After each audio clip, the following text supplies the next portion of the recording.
Imagina que nuestro Sol es del tamaño de un grano de arena.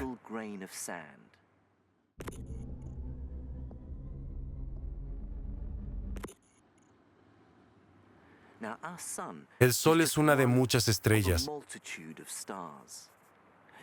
Está rodeado de más de 200.000 millones de ellas, si solo contamos las de la Vía Láctea. Nuestro Sol es solo una mota de polvo entre las estrellas.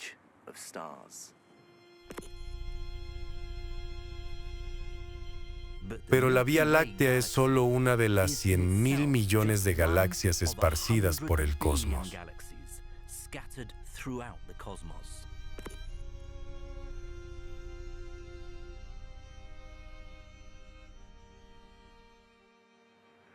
Se estima que hay más estrellas en el universo que si juntamos todos los granos de arena en todas las playas del mundo. Piensen en eso un momento. El tamaño del universo es asombroso. Pero lo que me parece asombroso como científico es que los humanos conseguimos deducir tanto de cómo se ve. Déjenme poner este logro en contexto. Nuestro lugar en el universo es esta minúscula mota de polvo que gira alrededor de un grano de arena. Y aún así conseguimos saber el tamaño y forma de todas esas playas. A mi parecer, es uno de los logros más grandes de la humanidad. Y quiero contarte la historia de cómo lo hicimos.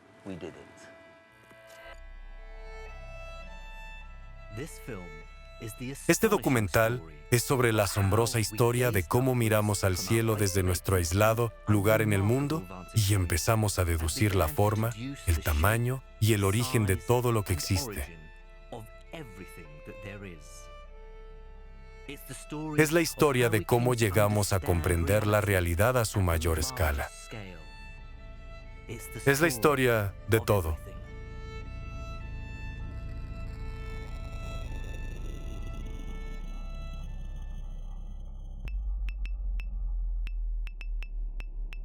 Todo.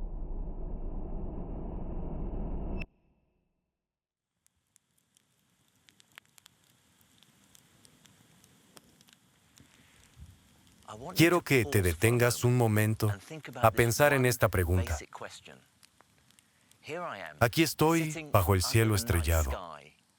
Sobre mí está la atmósfera y más allá la luna. Incluso más allá están las estrellas. ¿Y luego qué? ¿Cuál es la totalidad de todo lo que es? Es una pregunta que todos nos preguntamos en algún momento. Recuerdo cuando era un niño en Bagdad. En el verano sacábamos los colchones al techo y pasábamos la noche entera despiertos mirando a las estrellas, preguntándonos si el espacio era infinito o si el universo tenía un límite. Hoy empezamos a entender la complejidad de esta pregunta. Pero hace 500 años, la respuesta era una muy sencilla. La creencia predominante era que la Tierra estaba encerrada en una vasta pero delgada coraza de estrellas giratorias que estaban fijas en su posición. Cuando miras al cielo estrellado, no es difícil entender por qué la gente creía que vivíamos en una cúpula. Pero en el siglo XVI algo pasó, algo que destruiría esta visión del universo. Fue un evento que llevaría a la raza humana a un viaje para descubrir el tamaño real y la forma de todas las cosas.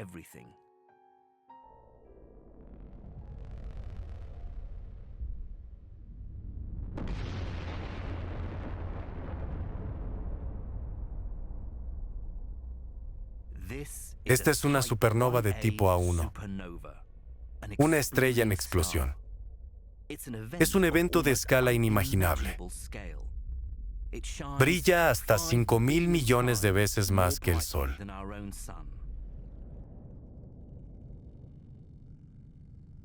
En 1572, una supernova del estilo se hizo visible desde el planeta Tierra. En aquel entonces se lo llamó el fenómeno. Y para todos los que lo vieron, fue una visión sorprendente y misteriosa.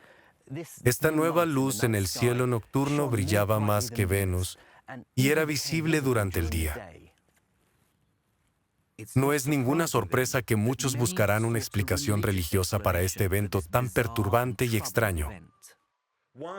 Una interpretación de la nueva estrella de 1572, propuesta por algunos intelectuales, era que se trataba de la estrella que siguieron los Reyes Magos. 1570 años antes. Es la estrella que brilló sobre Belén y ahora regresó.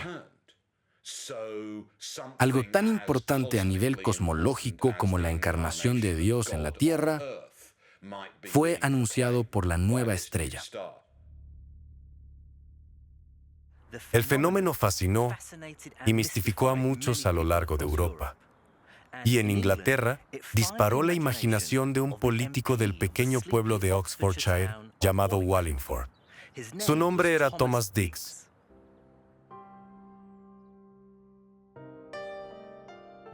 Pero cuando Dix empezó a estudiar la misteriosa estrella, esta empezó a atenuarse. John Dee, mentor de Dix y también astrónomo, lo ayudó a razonar que se trataba de una estrella en movimiento, algo que antes se creía imposible. Quizás se volvió más brillante cuando se acercó a la Tierra y se desvaneció al alejarse.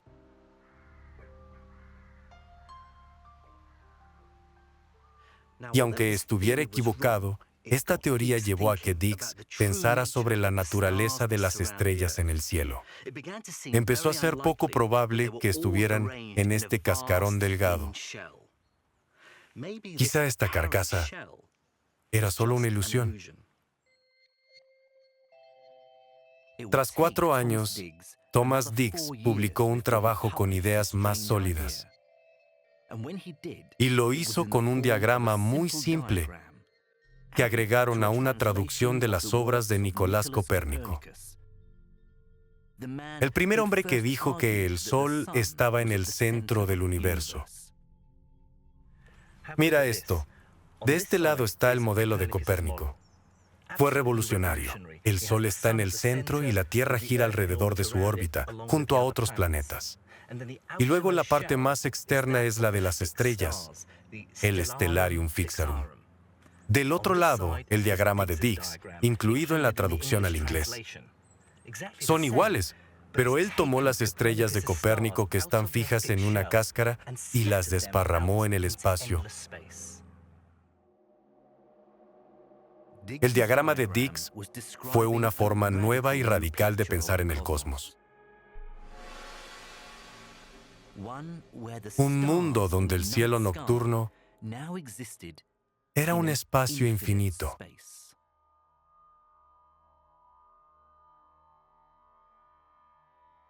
Dix, al contrario que Copérnico, lo describe como infinito.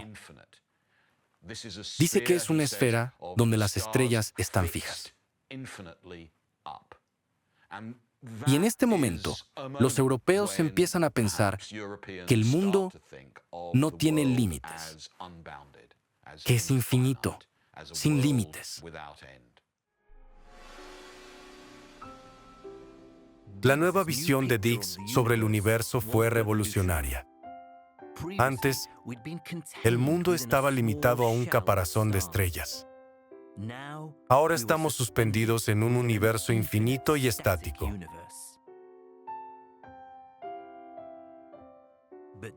Pero esto trajo consigo una paradoja algo extraña. El universo infinito tiene una cantidad infinita de estrellas. Si es así, ¿por qué oscurece de noche? Para los que tienen un punto de vista más anticuado del universo, este era infinito y estático. Pronto se reconoció que un universo infinito y estático era una ridiculez. Y eso es porque en un universo así, habría un número infinito de estrellas, y en cada lugar al que miráramos nos encontraríamos con ellas.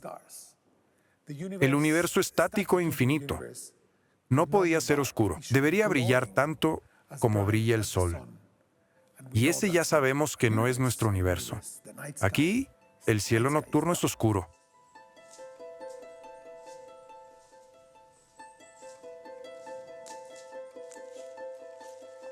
A pesar de que Thomas Dix fue el primero en preguntarse esto, el problema fue llamado la paradoja de Olbers. Aunque parezca una pregunta simple, nos tomó hasta el siglo XX para encontrar una respuesta satisfactoria sobre el por qué la noche no era tan luminosa como el día.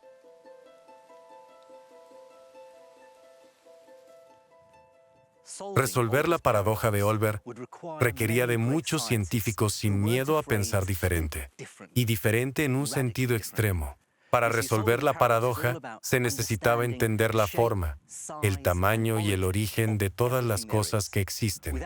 Sin estos conocimientos, el puzzle sería imposible de resolver. Desde aquí en la Tierra, no tenemos acceso a viajes interestelares, por lo que tenemos que permitirle a nuestra imaginación tomar un salto.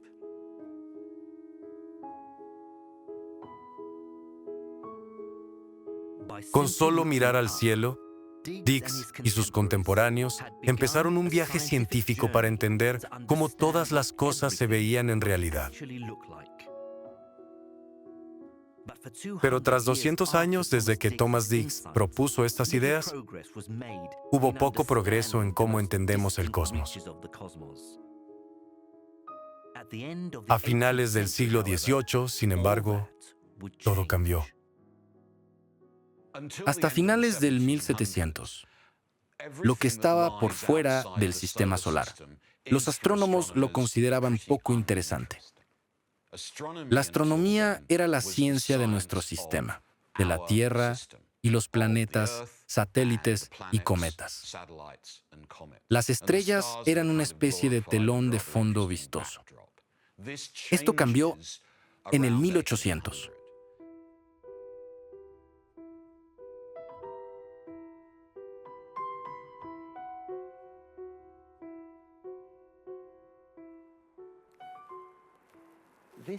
En una pequeña y regular casa en Bath, vivió el astrónomo William Herschel y su hermana, que también fue su asistente, Caroline.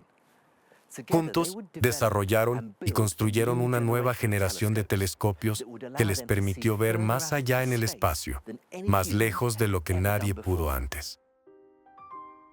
William Herschel nació en Hannover, pero se mudó a Inglaterra en 1761 queriendo ser músico y compositor. Pero pronto se enamoró de la astronomía y construía telescopios en su tiempo libre.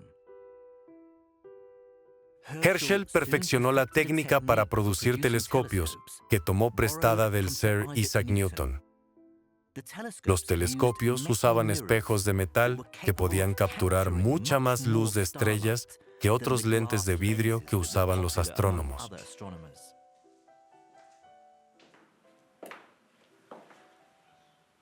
Este pequeño cuarto atrás de la casa de Herschel era su taller. Aquí derretía varios metales juntos en su horno para crear espejos especiales para sus telescopios. Experimentaba con varios metales y diferentes combinaciones para que reflejen la luz lo mejor posible. Con su hermana Caroline ayudándolo, pasó horas y horas puliendo la superficie de los espejos para conseguir la precisión que buscaba. Recuerda que esto era un espacio peligroso y pequeño. El piso todavía tiene marcas del metal derretido que derramó, que llegó a romper la piedra del suelo. Con sus poderosos telescopios, Herschel y su hermana Carolina atravesaban el cielo cada noche y catalogaban las estrellas. El universo que veían se mostraba lleno de complejidades dinámicas. Era un universo en movimiento orgánico, un mundo de maravillas. El diseño de telescopio de Herschel lo llevó a la fama. Con él descubrió un nuevo planeta, Urano, un hallazgo que le dio el título de astrónomo del rey. Con su nuevo rol, consiguió el tiempo y los recursos para proyectos mucho más grandes.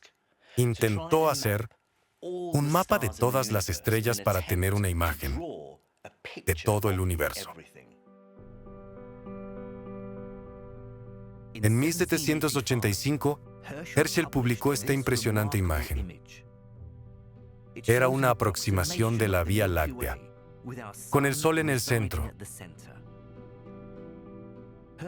Herschel vio que éramos parte de un disco vasto de estrellas, una galaxia llena de soles con un límite claro.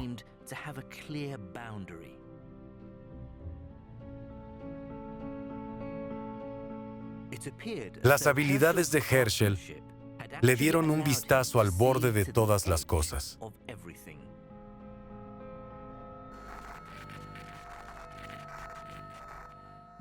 Pero surgió un problema preocupante.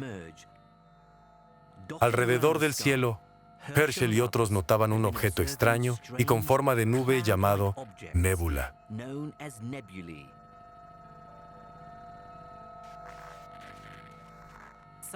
Algunas nébulas tenían una forma particular y una estructura compleja.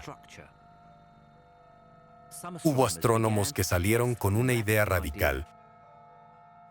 Quizá la Vía Láctea no era todo el universo. Quizá estas nébulas eran en realidad galaxias gigantescas llenas de estrellas como la nuestra, que existían en el espacio profundo. Por desgracia, no había forma de dar una respuesta conclusiva.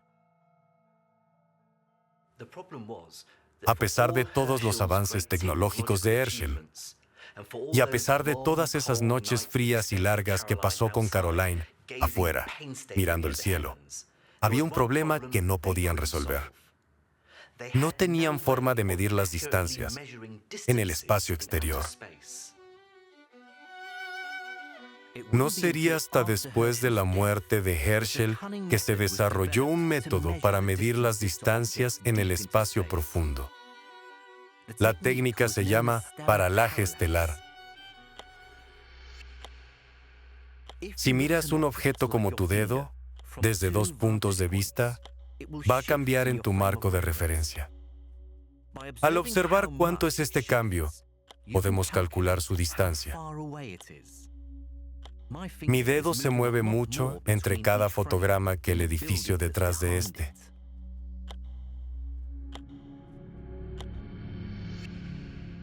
Un astrónomo llamado Friedrich Bessel descubrió que si tomas imágenes de las estrellas cuando la Tierra está a uno de los lados de su órbita por el Sol, nos es posible ver a las estrellas desplazarse. Al ver cuánto se desplazan, podemos calcular su distancia con respecto a nosotros.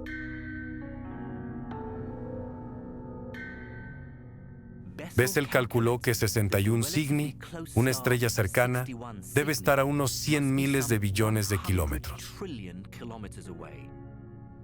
Pero a pesar de lo asombroso de la técnica, tiene grandes limitaciones. El diámetro de la Tierra es de 300 millones de kilómetros. Es decir, que el método del paralaje estelar solo alcanzaba a medir objetos hasta 1.000 billones de kilómetros. Apenas una pequeña fracción del tamaño de la Vía Láctea.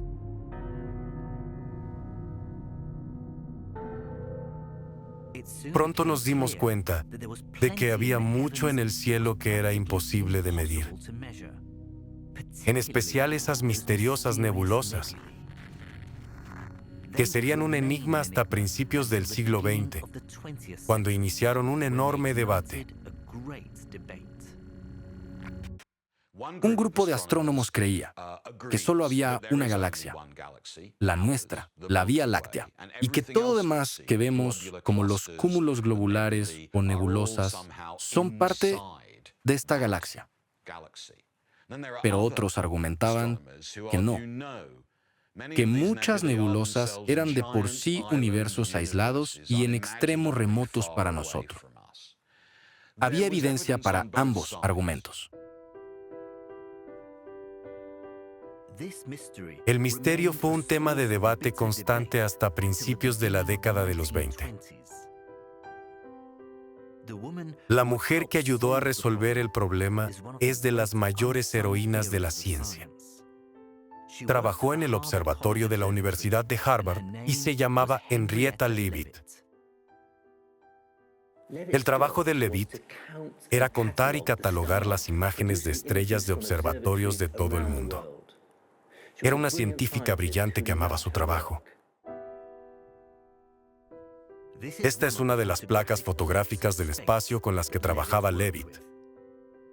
Se pueden ver sus brillantes anotaciones que resaltan los detalles de la imagen. Con sumo cuidado, ella anotó cientos de propiedades de las estrellas.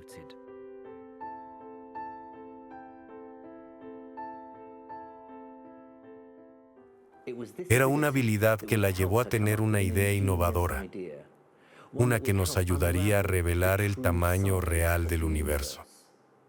Todo se basaba en encontrar una forma objetiva de definir la luminosidad real de una estrella.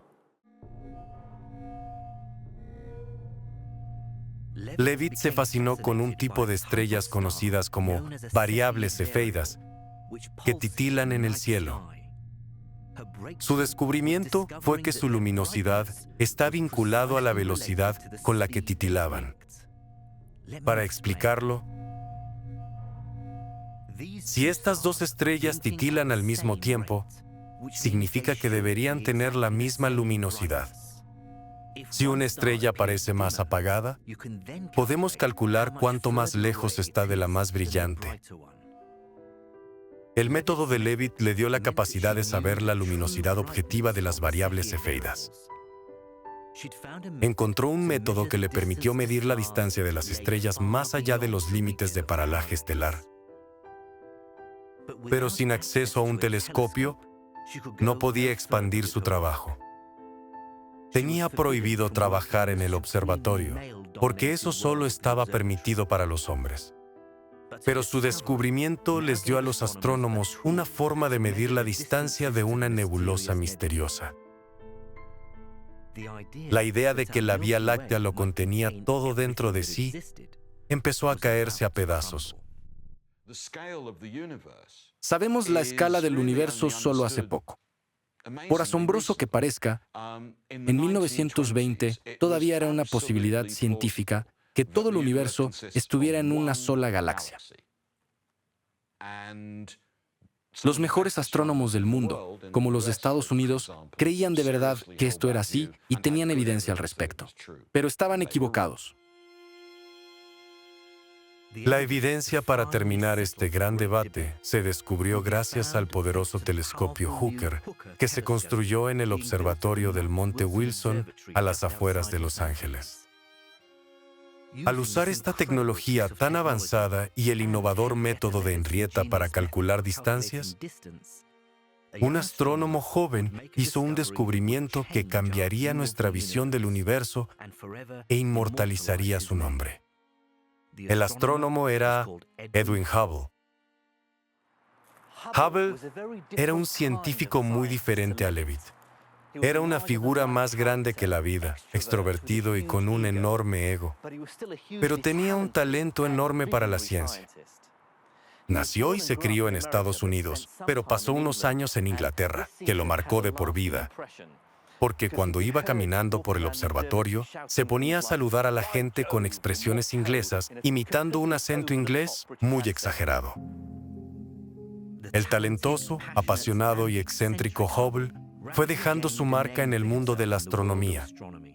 Pero no fue sino hasta 1923 que descubrió algo conocido como la nebulosa Andrómeda, que reveló la verdadera escala de nuestro universo.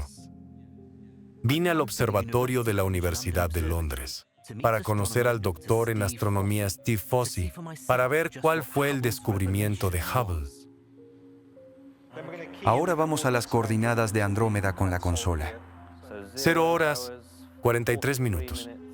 Para Hubble y su asistente, Milton Humerson, estudiar Andrómeda fue un proceso largo y duro. Pero hoy podemos localizar y fotografiar con facilidad. Esta es una imagen que tomamos hace algunas semanas. Si le hacemos zoom, veremos que es la cefeida de Hubble, la primera cefeida que encontró. Y llevó a todo otro problema. Porque ahí usó la técnica de Levitz para saber qué tan lejos estaba la estrella. Exacto. Una vez que la vio e identificó la variable, tenía la llave para saber qué tan brillante era el objeto. Los resultados decían que no podía estar en nuestra galaxia. Tenía que estar a millones de años luz. Claro, así es. Y vemos la región del núcleo. Pero si ajustamos el contraste y forzamos el contraste, vemos los detalles de los brazos en espiral de la galaxia. Entiendo. Vemos las estelas de polvo en contra de las miles de millones de estrellas que están dentro de Andrómeda.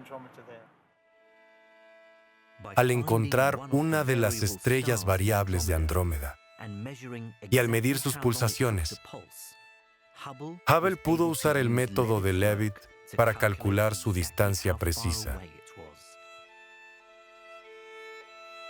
Esta es la fotografía donde Hubble marcó su nueva estrella variable cefeida. Con ella, calculó que Andrómeda estaba a distancias mucho más remotas que los lugares más alejados de la Vía Láctea. Andrómeda era una isla universo, una galaxia repleta de estrellas. Sabemos que Andrómeda está a unos 2,5 millones de años luz, lo que significa que la luz que vemos de ella hoy empezó su viaje antes de que los humanos evolucionaran. Es nuestra vecina. Es nuestra vecina intergaláctica que tenemos más cerca. Es difícil creer que esto es real. Son fotos que viajaron durante millones de años, antes de cruzarse con mis ojos. Así es. Son fotos de la propia Andrómeda, que puedo ver con mis ojos.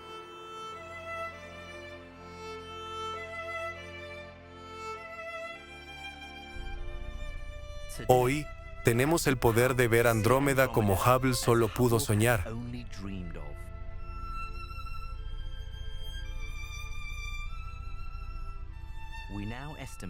Estimamos que hay 1.000 billones de estrellas en Andrómeda.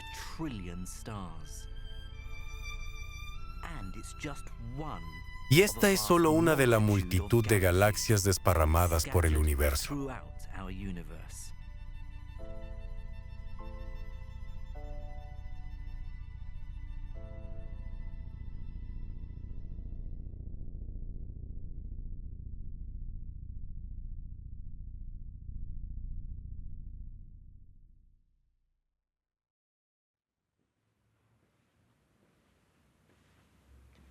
Y en 1923, el mundo solo era la Vía Láctea. En 1924, el espacio que nos rodeaba demostró ser miles de millones de veces más grande y con una complejidad cósmica inimaginable. Hubble demostró que hay muchas galaxias por fuera de la nuestra y expandió los límites del universo, pero no vio los bordes de este. No lo llegó a ver todo. No había ninguna pista sobre qué tan grande es el universo o la forma que podía llegar a tener.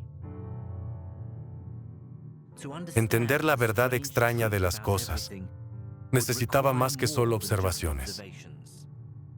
Necesitaba de las matemáticas. Un nuevo tipo de matemáticas capaz de describir las extrañas propiedades del espacio.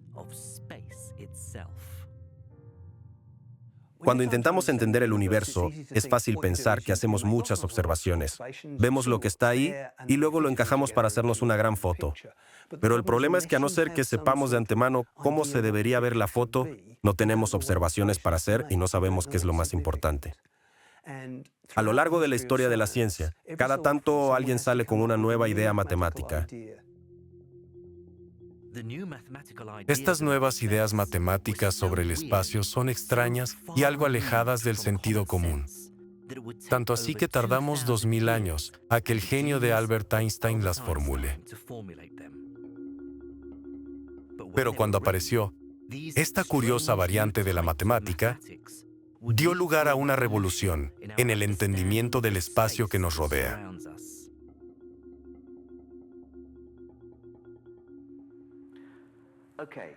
¿Qué es entonces el espacio? ¿Cuál sería la respuesta? Puedo hablar de un cuarto que es espacioso. Aquí tengo mucho espacio, o un espacio restringido. Sin suficiente volumen, no hay suficiente espacio. Pero el espacio solo existe si hay cosas para ponerle. ¿Es el espacio algo limitado siempre por paredes?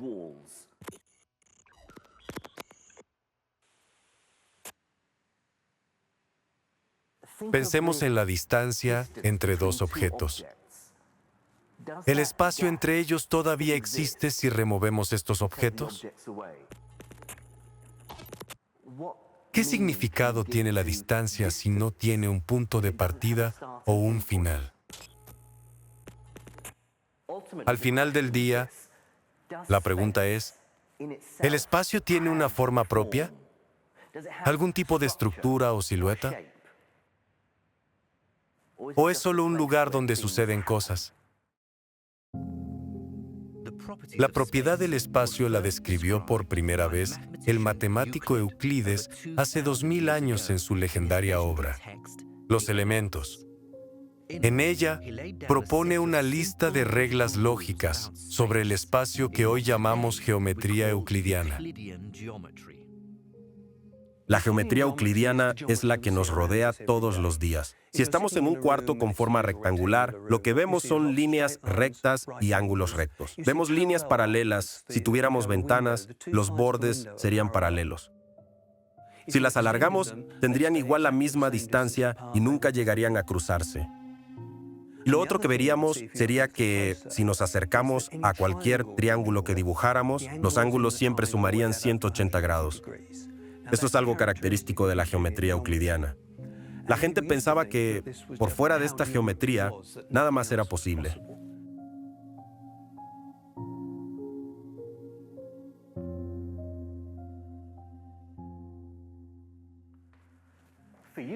Para Euclides y todos los matemáticos durante los siguientes 2000 años, estas reglas no eran solo verdades matemáticas.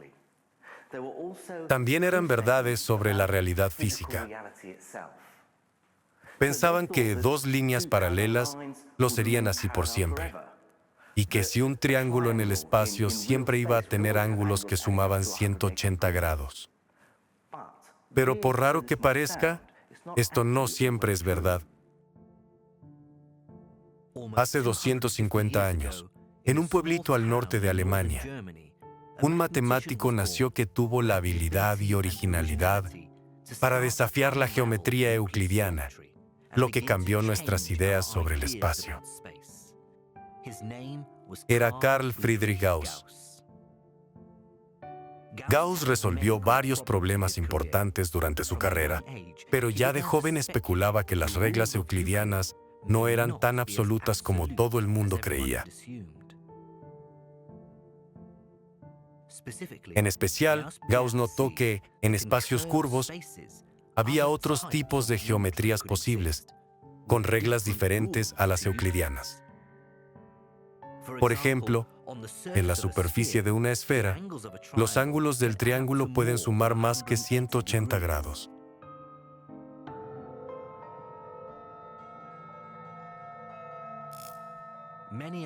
Muchos otros refinaron las ideas de Gauss, pero uno de sus mayores logros fue inventar un método muy inteligente para medir curvaturas con certeza. Se lo conoce como el teorema egregium.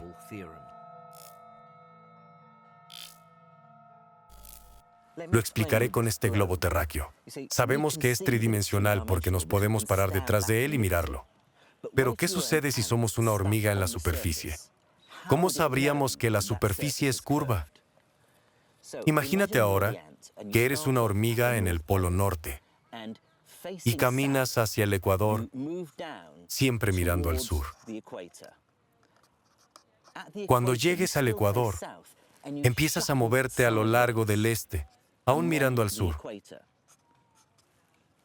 Entonces llega un punto donde decides empezar a caminar marcha atrás, de vuelta al Polo Norte, pero sin quitar tu mirada del sur. Y miremos lo que pasó aquí. Estuviste todo el tiempo mirando al sur, pero cuando llegaste de vuelta al punto de partida, terminaste con la mirada en otra dirección. El entender esto nos deja calcular la curvatura de una superficie sin tener que irnos de ella. Esto es una idea asombrosa, pero solo funciona a superficies curvas de 2 dimensiones. Recién fue uno de los más brillantes estudiantes de Gauss, Bernhard Riemann, el que expandió estas ideas de forma tal que aplicaban a las superficies en 3 dimensiones que nos rodean. Sería un concepto muy radical y por completo absurdo, más aún para alguien que no sea un matemático. A los 26 años, Riemann encapsuló todas sus nuevas ideas sobre la geometría en una clase que se volvió legendaria para los matemáticos. En junio de 1854, las lecciones de Riemann cautivaron a la audiencia. En ellas, detalló cómo tomó las ideas de Gauss sobre las superficies curvadas y las generalizó para que no sirvieran solo para superficies curvas de bidimensionales, sino superficies curvas de cualquier dimensión.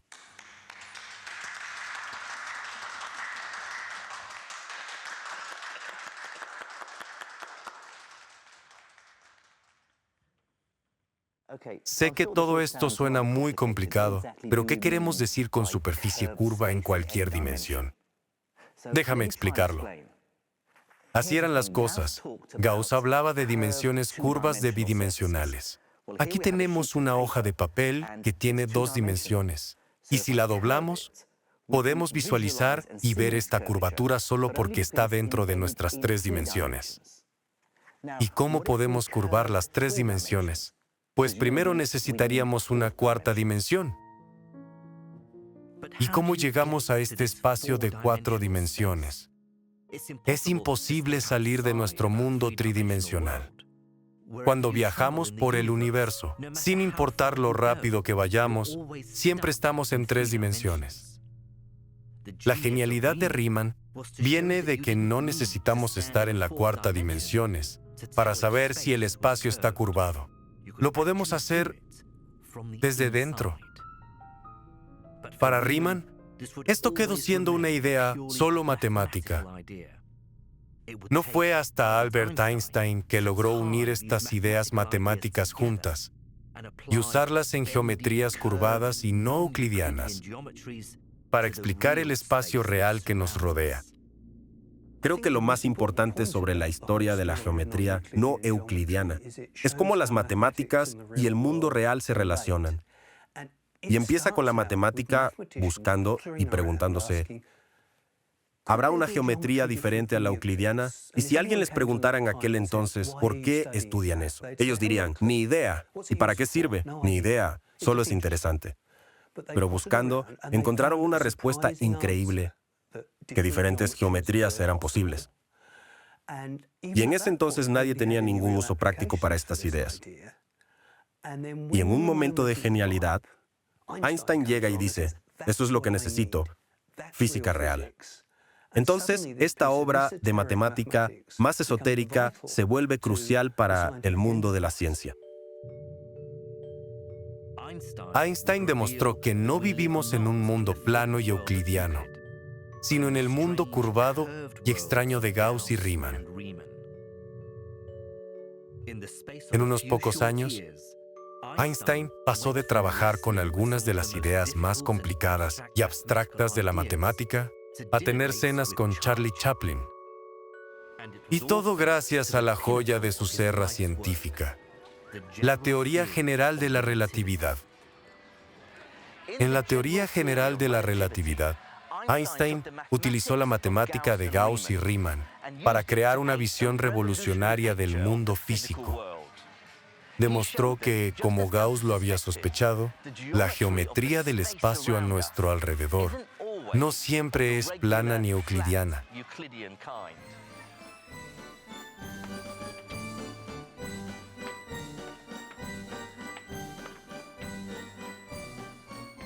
Pero si el espacio a nuestro alrededor estuviera distorsionado, deberíamos ser capaces de observarlo, si es el caso. Y lo hacemos, pero no de la forma en la que esperas. Este fue el descubrimiento de Einstein. Demostró que el espacio podía doblarse y distorsionarse porque era flexible, y su geometría podía cambiar, lo que da lugar a la fuerza llamada gravedad.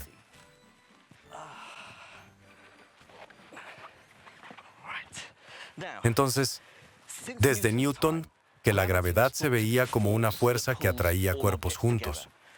Si tiro esta manzana, es como si hubiera un elástico a su alrededor que la empuja hacia la Tierra. Pero la teoría de la relatividad de Einstein nos da una perspectiva por completo distinta e innovadora. Aunque la gravedad pareciera una fuerza, es más buena una curvatura en el espacio mismo. Cuando un objeto cae, no lo empuja la gravedad. Solo sigue el camino más simple en un espacio doblado. Pero la ecuación de la relatividad general no termina ahí.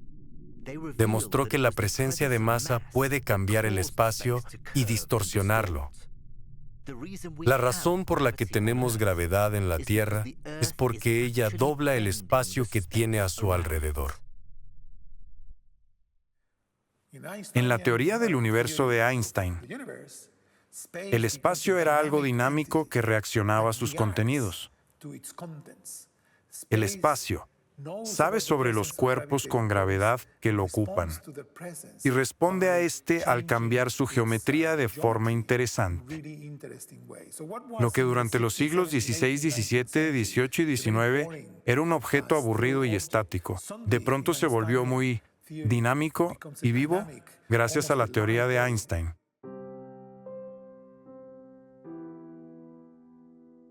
La teoría de Einstein demostró que el espacio mismo, el universo, es infinito. No solo todo era enorme más allá de lo imaginable. Tenía una forma, una estructura, y era modificable. Todo podía doblarse y distorsionarse.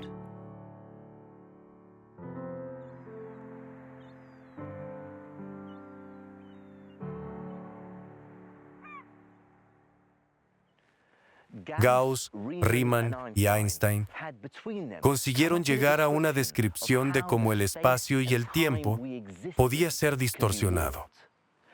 Demostraron que el espacio y tiempo no están fijos y nunca cambian como un escenario para que el universo suceda. Son una parte esencial para el espectáculo.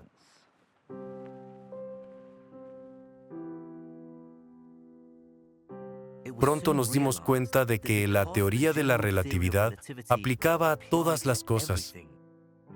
Le dio a la física una forma de salir del universo e imaginar cómo funcionaría en su totalidad. Y al hacerlo, descubrieron algo por completo perturbante. Las ecuaciones daban una descripción del universo que parecía ridícula. Describían algo que se estaba expandiendo.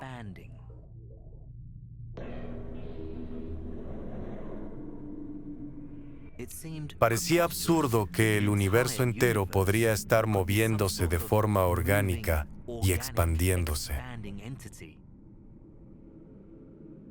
Era una predicción tan extraña que el mismo Einstein se rehusaba a creerlo.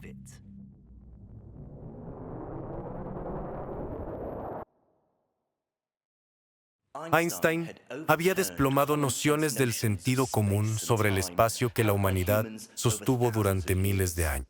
pero no podía aceptar que el universo podía ser dinámico y estar en constante cambio. De hecho, estaba tan convencido sobre el modelo estático que estuvo pronto para modificar sus ecuaciones matemáticas al agregar un término adicional llamado constante cosmológica que estabilizara el universo. Pero Einstein estaba intentando arreglar algo que no estaba roto. Y entonces es cuando vuelve Edwin Hubble a la historia. Con el telescopio Hooker, Hubble reveló una verdad que Einstein no quiso admitir. Luego de descubrir que nuestra galaxia es solo una de muchas, Hubble empezó a estudiar cómo se movían otras galaxias.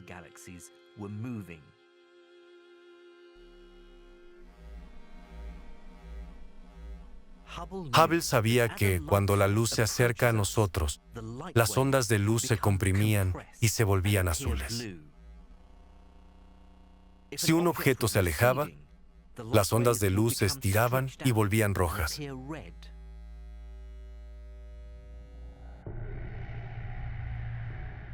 Lo que vio lo dejó atónito.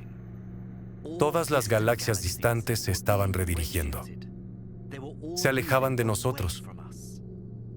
No solo eso, sino que a más lejos la galaxia, más rápido se alejaba.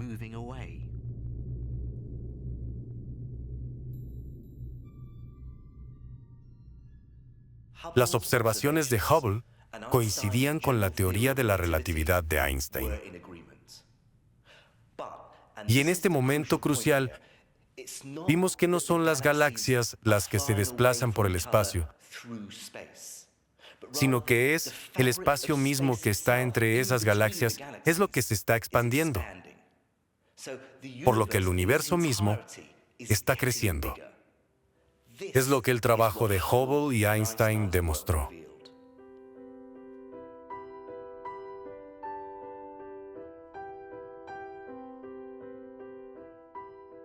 Einstein visitó a Hubble para ver los datos él mismo. Tuvo que admitir que el cambiar su ecuación fue su mayor error científico. Pero ¿por qué se expande el universo así? Hubble y Einstein encontraron un porqué. Si el espacio mismo se estaba expandiendo, significaba que el universo antes era más pequeño. Y si vamos atrás en el tiempo, parecería que en algún momento el universo comenzó.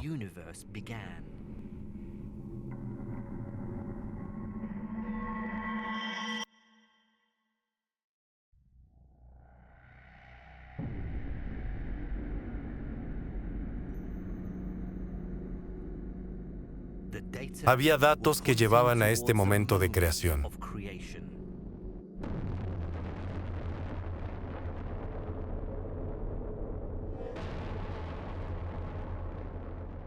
Pero no todos los científicos estaban convencidos del aparente Big Bang. Parecía algo descabellado. Pero había una prueba que tenía el poder de convencer a todo el mundo.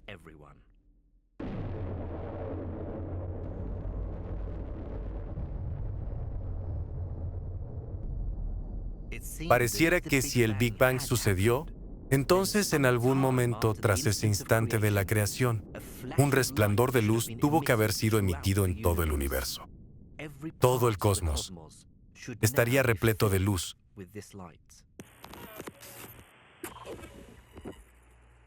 Y resulta que así fue, solo que de forma inusual. Aunque suene raro, la reliquia de la bola de fuego del Big Bang era visible en la televisión.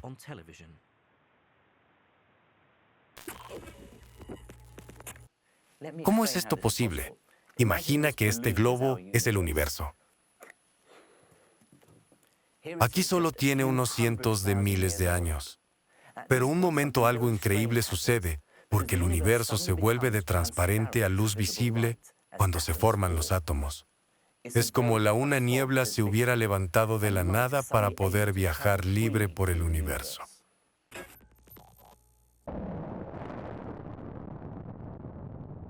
En cada momento en el espacio, los fotones empezaron a viajar sin obstáculos y todo se llenó de una luz cegadora. Pero esta liberación de luz en el caos del universo no permaneció brillante por siempre. Al expandirse, se estiró por el espectro de luz visible hasta llegar a las microondas.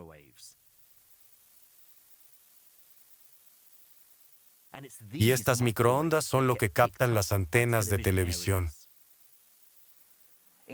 El 1% de esta estática es la luz que quedó luego de la creación. Son los restos estirados de la primera luz del universo.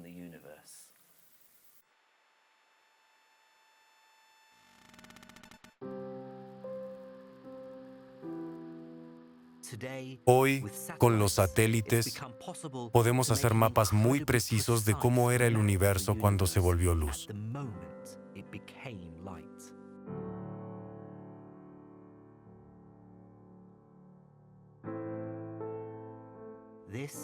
Esta es la luz fosilizada del primer amanecer. Evidencia contundente de que el universo tuvo un origen. Y usando la radiación de las microondas, los cosmólogos pueden darle una fecha. Nuestro universo tiene unos 13,7 mil millones de años.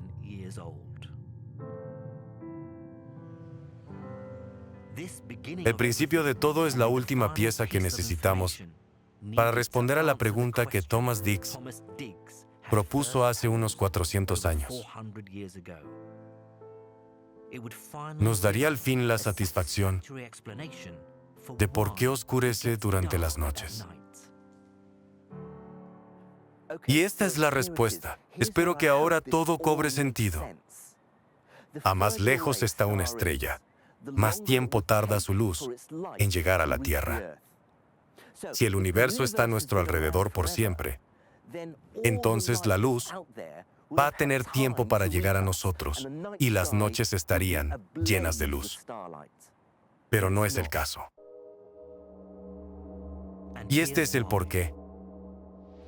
Imagina un universo más joven y pequeño que el actual. Un rayo de luz del otro lado del universo empieza su viaje hacia nuestro punto de vista.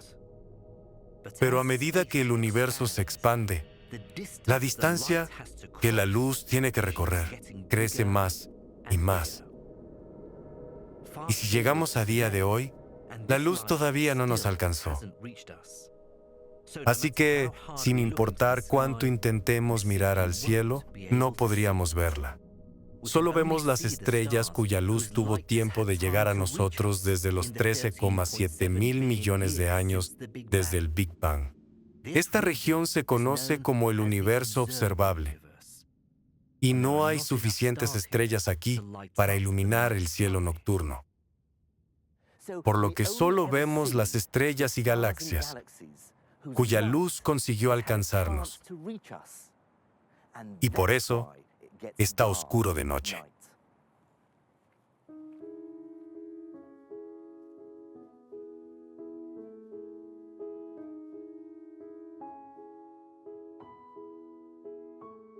Algo que damos tanto por sentado como la oscuridad de la noche tiene detrás una explicación profunda. Nos tomó 200 años de teorías y reflexiones al respecto. Tuvimos que llegar a la relatividad general antes de poder entender por qué era la noche oscura.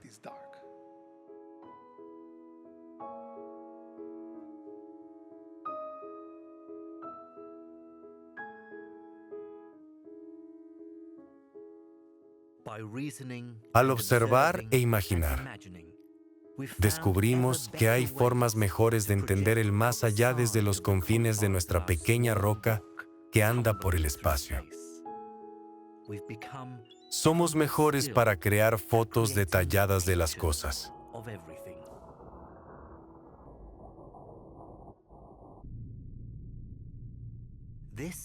Esta es una simulación del universo en sus orígenes.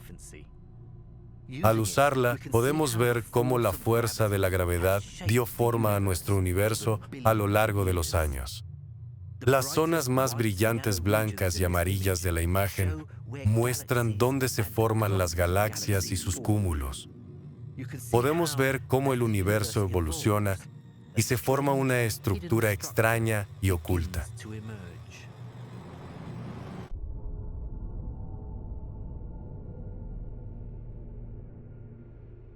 Es la red cósmica. Es nuestra mejor imagen al momento de cómo se ve todo a la mayor escala.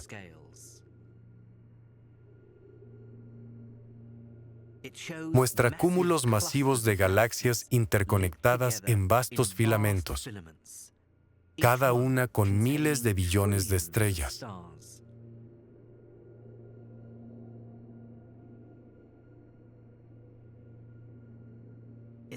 Su escala es difícil de apreciar,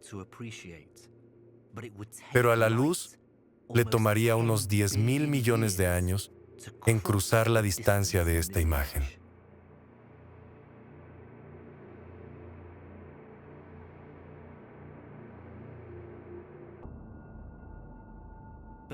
Pero esta asombrosa imagen de todo está destinada al cambio. Empezamos a entender cómo en un futuro el universo va a volverse un lugar desolador y lúgubre.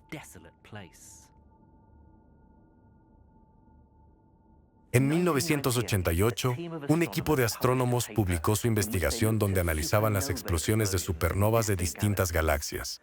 Intentaban medir con precisión qué tan rápido se expandía el universo.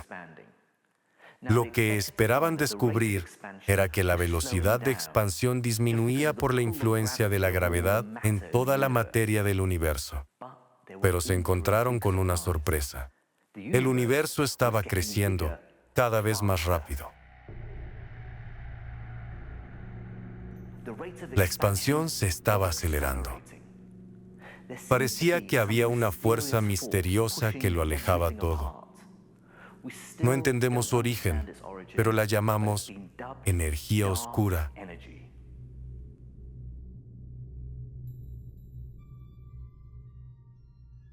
Y esto tiene una consecuencia fascinante, pero perturbadora. Si la expansión del universo continúa acelerándose, entonces el mundo visible va a vaciarse. Para explicarlo, imagínate una galaxia distante que puedes ver desde la Tierra. Entonces, mientras el espacio entre los dos se expande, va a haber un momento en el que va a ser más rápido que la velocidad de la luz, por lo que la galaxia va a desaparecer. Lo que significa que, en un futuro lejano, a miles de millones de años, si todavía existe vida inteligente en nuestra galaxia, ellos van a ver al espacio y solo encontrarán las estrellas de la Vía Láctea. Todas las galaxias habrán desaparecido y estarán solos en un vacío oscuro y gigantesco.